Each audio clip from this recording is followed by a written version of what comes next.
జై శ్రీరామ్, భారత్ মাতা কি জয়। ওসার কিంద చూపిస్తున్న ভিডিও చూడండి ఒకసారి। ঢাকা থেকে আগত একজন শিক্ষার্থীকে কিন্তু বেধড়ক পিটাচ্ছে ডক্টর মাহবুবুর রহমান মোল্লা কলেজের শিক্ষার্থীরা।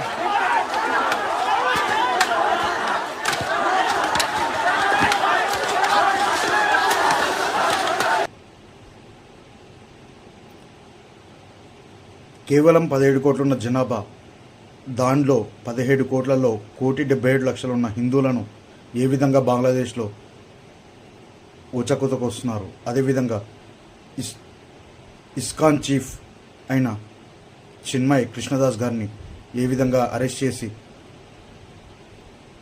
దేశద్రోహి కేసు పెట్టి బెయిల్ కూడా రానికుండా చేస్తున్నారు। అదేవిధంగా హిందువులను ఊచకోతకొస్తున్నారు।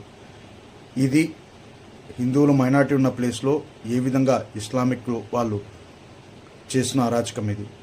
ఒక్కసారి ఆలోచించండి।